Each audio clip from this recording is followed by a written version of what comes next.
약 20만 년에서 15만 년 전 사이 유럽의 혹독하고 추운 기후 속에서 호모 네안데르탈렌시스가 진화하는 동안 아프리카에서는 더욱 따뜻하고 온화한 기후가 선물한 기회비용을 전혀 다른 방향에 사용한 새로운 인류가 출현했습니다. 이들의 외형은 기존 호미닌들보다 지금의 사람이 훨씬 더 가까웠는데 특히 눈 위에 툭 튀어나온 안화상 윤기가 거의 없었고 이마가 넓고 둥글며 수직으로 떨어졌죠. 약 10만 년 전 최후빙기가 도래하자 동아프리카 열곡지대의 호수들이 바싹 마르는 등 생태 환경이 열악해졌는데 이로 인해 이 해부학적 현생 인류의 일부가 과감하게 인류의 요람을 박차고 나갔습니다. 이들은 오늘날의 시나이 반도를 지나서 지중해 동부 해안을 따라 북쪽으로 가거나 낮아진 해수면 덕에 오늘날의 호르무즈 해협을 건너 동쪽으로 나아갔습니다. 앞선 무리는 일찌감치 그 진로가 막혔는데 어떤 학자들은 이 여정에서 만난 호모 네안데르탈렌시스 때문이라고도 해석하지만 아마도 그보다는 북쪽으로 갈수록 더 춥고 건조해지는 익숙하지 않은 기후 탓이었을 겁니다. 동쪽으로의 여정은 조금 더 오래 그리고 더 멀리 이어졌지만 이 역시 약 7만 5천 년 전 이후 멈췄습니다. 그리고 이후로 꽤 오랫동안 유라시아뿐만 아니라 아프리카에서도 호모사피엔스의 흔적이 매우 희박해졌죠. 이는 사실 약 7만 5천 년 전 오늘날 수마트라 섬 북쪽의 토바와 산이 단순한 분출이 아니라 그 자리에 거대한 칼데라 지역만을 남길 정도로 강력한 폭발을 일으키며 말 그대로 터져나갔기 때문이었죠. 엄청난 화산재가 지구 대기를 뒤덮자 안 그래도 이미 춥고 건조한 지구에 더욱 혹독한 화산 겨울이 몰아쳤고 호모 네안데르탈렌시스만큼 춥고 건조한 기후에 익숙하지 않은 호모사피엔스는 멸종 직전까지 몰렸습니다. 그러나 호모사피엔스는 약 2만 년 동안 계속된 유전적 생태학적 병목 기간에 적응하고 살아남았는데 그들은 이 위기 상황을 극복하기 위해 기존의 모든 생명에게 익숙한 생물학적 적응과 진화 대신 문화 발전과 문명 개화라는 방법에 전적으로 의존했습니다. 그들은 변덕스럽고 예측 불가능한 상황 속에서도 미래를 예측하고 대비하기 위해 현재에 참고 준비하는 습관에 익숙해졌고 더욱 다양하고 전문적이며 효율적이고 정교한 도구들을 개발해냈으며 예술 등의 방법으로 미적 감각을 분출시켜 개인적이거나 집단적인 스트레스를 승화해 공동체의 친목과 결속을 다졌고 서로 다른 공동체들 사이의 호혜와 정보 교환을 통해 종 전체가 공존하는 방법을 터득했습니다. 다시 말해 해부학적 현생 인류가 문화적 현생 인류로 거듭난 거죠. 한랭기가 물러나고 온난기가 찾아온 약 6만 년 전 이후 살아남은 호모사피엔스의 인구는 다시 폭발적으로 늘었고 약 5만 년 전 점점 더 높아지는 인구 압력을 견디지 못한 일부 무리가 먼 조상들이 걸었던 긴 여정을 다시 따라 나섰습니다. 두 번째로 아프리카를 탈출한 호모사피엔스는 오늘날의 동남아시아 섬들이 연결된 순다 대륙을 거쳐 약 4만 년 전에는 오늘날의 오스트레일리아를 포함하는 사울 대륙까지 이르렀는데 이처럼 당시의 인류는 좁은 해협 정도는 충분히 건널 만한 배를 이미 만들 줄 알았죠. 그리고 약 16,000년 전에는 오늘날의 베링 해협을 건너 신대륙까지 진출함으로써 극지방을 제외한 모든 대륙에 자리를 잡았습니다. 오늘날 아프리카 내부의 호모사피엔스들에서는 4개의 서로 다른 유전적 혈통을 확인할 수 있는데 흥미롭게도 아프리카 외부의 호모사피엔스는 모두 그 4개의 혈통 중 가장 최근에 나타난 한 혈통의 하위 집합이죠. 다시 말해 아프리카 내부 호모사피엔스가 아프리카 외부 호모사피엔스보다 유전적 다양성이 훨씬 높으며 반대로 아프리카 외부의 호모사피엔스는 아프리카 내부의 호모사피엔스보다 유전적으로 훨씬 가깝다는 뜻입니다. 두 번째로 아프리카를 떠난 호모사피엔스의 일부 무리는 지중해 동부 해안을 따라 올라가 아나톨리아를 가로지르거나 코카시아 산맥을 넘은 뒤 동부 대평원지대를 거쳐 약 4만 년 전을 전후에 유럽으로 들어왔습니다. 아마도 당시의 유럽은 당시 서아시아에 살고 있던 인류에게는 아무리 가깝더라도 먼 친척들이 지구 반대편까지 이를 긴 시간 동안에도 굳이 진출하기 싫을 만큼 춥고 어둡고 매력 없는 곳이었죠. 하지만 마지막 빙기 중에서도 가장 추웠던 두 번째 시기가 찾아오자 인구 압력이 한계에 다다른 서아시아의 호모사피엔스는 생존을 위해 새로운 환경에 적응해야만 했습니다. 다행히 호모사피엔스가 지난 위기 동안에 갈고 닦은 생존 능력은 낯설고 열악한 환경에서 더욱 진가를 발휘했으며 나아가 작지만 결정적인 그 차이들이 끝내 호모사피엔스가 호모 네안데르탈렌시스를 대신해 유럽을 지배할 수 있게 만들었죠. 호모사피엔스는 호모 네안데르탈렌시스보다 약한 신체적 조건을 여러가지 도구를 통해 극복했습니다. 그들은 대형 포유류들과 맞서 싸울 근력이나 지구력이 부족했지만 경계심이 큰 소형 포유류나 조류도 먼 거리에서 조용히 사냥할 수 있는 수청 무기를 사용한 데다가 살상력을 키워주는 투창기 같은 도구까지 개발해 사냥 효율을 더욱 높였습니다. 또한 대형 포유류 사냥에서도 소수가 위험을 무릅쓰고 한두 마리를 직접 타격하기보다는 여럿이 사냥감 무리를 낭떠러지나 함정으로 몰아 한 번에 대량 사냥하는 방법에도 익숙했죠. 무엇보다 뼈바늘은 혁신이었습니다. 호모사피엔스의 피부나 피하지방층은 한랭기 유럽의 혹한을 이겨내기에는 역부족이었지만 털이 두툼한 가죽을 단단하게 염해 만든 옷과 신발 그리고 가죽 점막은 호모 네안데르탈렌시스의 단순한 가죽 조각 옷이나 텐트보다 훨씬 효율적이었죠. 바늘로 직접 낚시를 하거나 그물을 짜서 물고기를 잡아 부족한 식단을 보충할 수도 있었는데 이처럼 폭넓은 식단 덕에 그들은 훨씬 다양한 식생지대에서 훨씬 유연하게 적응할 수 있었습니다. 하지만 언어만큼 결정적인 차이도 없었죠. 추상적인 고등사고까지 갈 것도 없이 언어는 특별한 장애 환경만 없다면 먼 거리에서도 쉽게 주고받을 수 있는 유연한 비시각적 의사소통이기 때문에 일상의 다양한 상황에서 훨씬 효율적이죠. 호모사피엔스의 뇌가 호모 네안데르탈렌시스의 뇌보다 전두엽뿐만 아니라 청력과 연관 있는 측두엽 역시 더 발달한 이유도 단순한 음성이나 노래보다 더욱 복잡하고 정교하며 미묘한 언어를 정확하게 듣기 위해서였을 겁니다. 그리고 그러한 언어를 매개로 안팎으로 밀접하게 엮인 호모사피엔스 공동체들 앞에서 기껏해야 가족 단위로 이루어지고 외따로 떨어져 살아가는 호모 네안데르탈렌시스 무리는 위기 상황에 대처하고 그것을 극복하는 데 필요한 규모와 결속력에서 상대가 되지 않았습니다. 약 39,000년 전 이탈리아 반도의 깜파니아 화산 폭발은 호모 네안데르탈렌시스를 더욱더 궁지로 몰아넣었죠. 토바 화산 폭발과 비교하면 그 규모는 훨씬 미미했지만 거리상 유럽은 더욱 직접적인 영향 아래 아래 놓일 수밖에 없었습니다. 동부대평원 대부분이 화산재로 뒤덮이고 화산 겨울이 한랭기 기온을 한층 더 떨어뜨리자 두 인류의 살아남은 집단은 좁은 서쪽으로 몰려들었습니다. 생태적 압력이 올라가자 자연스럽게 개체들은 물론 종들 사이에 경쟁이 발생했고 이 과정에서 두 인류의 생존 능력은 더는 돌이킬 수 없을 정도로 벌어졌습니다. 우발적인 무력 충돌이나 극도의 허기로 인한 식인행위까지 전혀 없지는 않았겠지만 일부 호전적인 사람들의 기대와 달리 대규모 인종학살은 없었죠. 호모사피엔스가 아직 조직적인 전쟁이라는 개념을 몰랐던 때이기도 했고 이미 상황은 크게 기울어진 운동장이었으니까요. 게다가 좋은 신체 조건만 믿고 덤비기에는 호모 네안데르탈렌시스가 언제나 쪽수에서 크게 밀렸기 때문에 오히려 불필요한 충돌은 피해야 했겠죠. 호모사피엔스가 굳이 힘을 쓸 필요도 없이 외따로 떨어져 사실상 생존 능력을 상실한 호모 네안데르탈렌시스 집단들은 자연스럽게 사라져갔습니다. 두 인류 사이에 일부 간헐적인 교접이 이루어지기도 했지만 이는 두 종의 교류나 혼합의 결과라기보다는 막다른 길에 몰린 호모 네안데르탈렌시스 집단이 운 좋게 관대하고 포용적인 호모사피엔스 집단을 만나 그들에게 흡수되는 과정이었을 겁니다.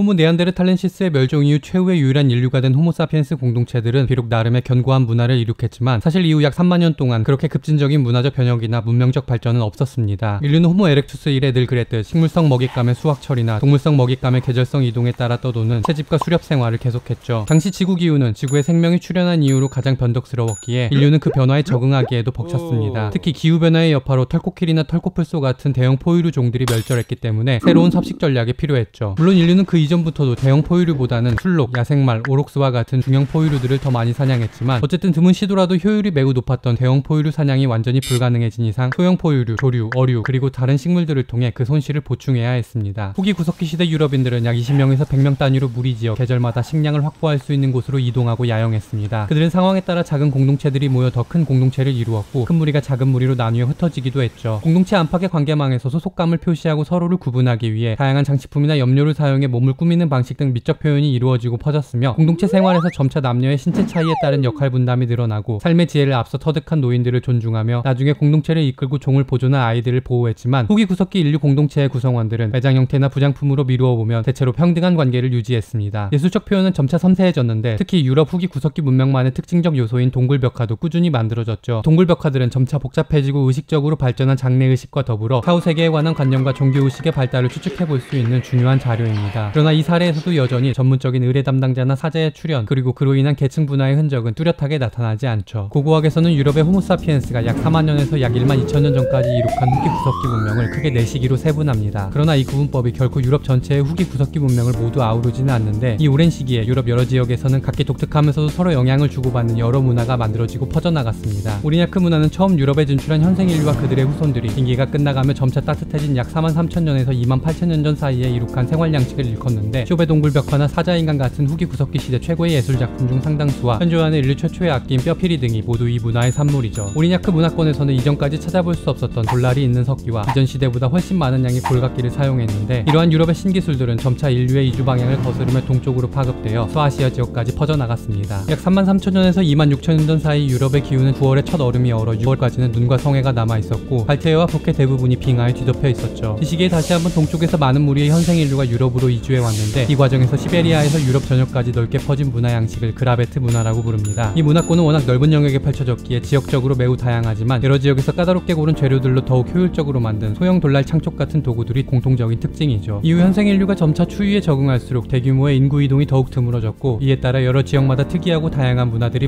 발달했습니다. 약 2만 2천 년에서 1만 7천 년 전 사이에는 다시 한번 최후 빙기가 전성기에 달해 술록 등 기존의 주요 사냥감 대부분이 먼 북쪽으로 물러났죠. 유럽의 인류는 대부분 더 따뜻한 프랑스 남부와 이베리아 반도에 몰려들어 주로 야생마를 사냥하며 살아갔습니다. 더 날쌔고 빠르며 강인한 이 동물을 잡기 위해서는 더 효율적인 도구가 필요했는데 이 과정에서 가장자리를 납작하게 가공한 나뭇잎 모양 돌날이나 이전과는 비교할 수 없을 정도로 혁신적인 무기인 활과 화살이 등장했죠. 이처럼 더욱 발전되고 독특한 이 문화 양식은 대표적인 발굴지의 이름을 따 솔리틀의 문화라고 부릅니다. 최후 빙기의 전성기가 마침내 누그러들기 시작한 약 1만 7천 년에서 1만 1천 년 전 사이에는 서유럽에서 중앙유럽까지 막달레니아 문화라고 불리는 문화 양식이 자리 잡았죠. 아마도 최후 빙기 추전성기에 위축되었던 생활 탓인지 석기는 더 작고 다양해졌지만 오히려 이전보다 덜 섬세했고 라스코 벽화 등으로 대표되는 예술 감각 역시 오리냐크 시대보다도 퇴보한 듯한 인상을 줍니다. 술록의 시대라는 별칭답게 이 시기의 유물 중에서도 가장 유명한 것은 아름답고 섬세하게 조각된 술록불 투창기인데요. 많은 전문가는 이 투창기의 높은 예술적 수준으로 미루어 볼 때 인류가 훨씬 옛날부터 목재 투창기를 사용했으리라고 확신합니다.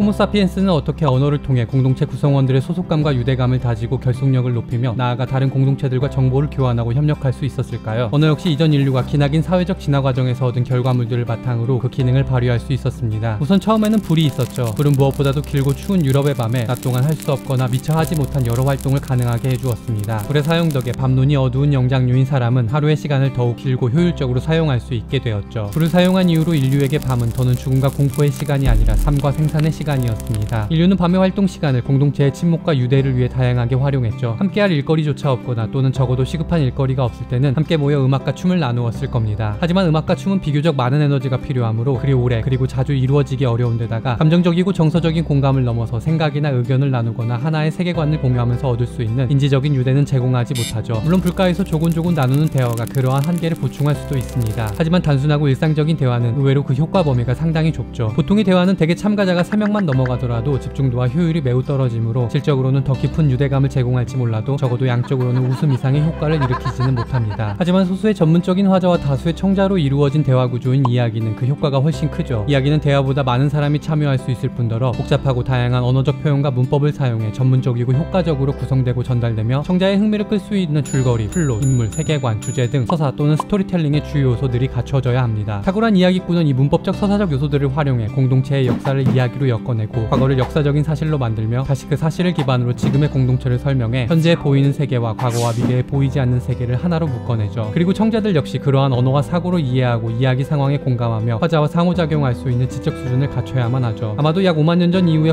호모사피엔스는 이미 그러한 능력을 충분히 갖추었을 겁니다. 우리의 멀고 먼 조상들이 길고 긴 밤 동안에 모닥불 주위에 둘러앉아 듣고 나눴던 이야기들이 쌓이고 변하며 또 쌓여 오늘날까지 여러 문화의 신화로 전해지고 있죠. 이야기의 효과는 예술과 종교라는 두 가지 사회문화적 기제와 만나면 더욱 강해집니다. 구석기 사람들의 예술 세계를 온전히 이해한다는 것은 여전히 불가능에 가깝지만 문화적 현생 인류였던 그들의 예술 감각은 현대인과 크게 다르지 않았을 겁니다. 예술은 사회적 존재인 개인이 자신의 창조적이고 추상적이며 심미적인 정신세계를 특정한 능력과 기술을 매개로 구체적이고 개별적이면서도 사회적으로 소통할 수 있게 발현하는 과정이자 그 결과물이죠. 정말로 순수한 순수예술이란 실현 불가능하며 의사소통의 가능성이 전혀 없는 예술은 사실상 정신병 같은 독백일 뿐이고 더욱이 근대 이전 여러 세계의 예술이 대부분 행위와 감상이 분리되지 않은 참여적인 형태였다는 점을 생각하면 머나먼 옛날 인류 초기의 예술들은 아마도 오늘날보다 더욱더 사회적이었을 겁니다. 구석시대 예술가들은 자신의 작업을 통해 공동체의 여러 이야기를 풀어냈고 공동체 구성원들은 그 작품들 속에서 생생하게 살아나는 이야기들을 확인했으며 이야기꾼들은 작품들에서 영감을 얻어 더 새롭고 흥미로운 이야기들을 만들어냈죠. 여기에 종교가 더해지면 이야기의 위력은 더욱 폭발적으로 배가 됩니다. 종교와 함께 이야기는 단순한 유의와 공감을 초월하는 공통의 세계관에 기초한 신념체계로 탈바꿈합니다. 인간은 자기가 속하거나 선택한 집단이나 공동체의 세계관과 신념체계를 바탕으로 자신과 남을 구분하기에 그 자아는 순수하게 자기 자신만의 자아가 아니죠. 종교 속에 스민 환상적인 이야기들이 공동체 구성원 청자들에게 그들의 기원과 세계에 관한 하나의 설명을 제공하면 그것을 받아들이고 믿게 된 구성원들은 같은 세계관과 신념을 공유하는 사람들을 내 편으로 여기며 내가 공동체 안에 속해 있다는 소속감과 안도감을 느끼고 그 감정을 유지하고 강화하는 정체성과 충성심을 갖게 됩니다. 예술과 종교처럼 사회적 존재인 개개인의 호기심과 창조의 결과물들이 공동체 내부의 교육과 공동체 사이의 교류를 통해 학습, 축적, 전파되어 형성된 물질적이거나 정신적인 산물의 총체를 우리는 문화라고 부르죠. 이 문화 덕에 호모사피엔스는 단순한 무리가 아닌 복잡한 공동체를 효율적이고 안정적으로 유지했고 끝내 최후의 유일한 인류로 살아남았습니다. 이쯤 되면 약 800만 년에 걸친 길고 복잡하며 자연에서 실로 독특하다 못해 유일한 호미닌 진화의 요소들은 아마도 공동체라는 하나의 공통분모로 묶을 수 있을 겁니다. 우리의 먼 조상은 우리 구성원이 함께 더 잘 살기 위해 모든 위험을 무릅쓰고 두 발로 똑바로 서서 걸었고 모든 비효율을 감수하고 뇌를 키웠으며 모든 동물이 두려워하는 불 주위에 모여 익힌 음식을 나누고 웃고 즐겼으며 춤과 노래와 이야기를 통해 정서와 세계관을 공유하면서 공동체의 침묵과 유대를 도모했죠. 이 과정을 통해 사람의 공동체는 다른 동물들의 무리나 군집과는 비교할 수조차 없는 복잡하고 체계적이면서도 역동적인 문화 집단으로 발전했습니다.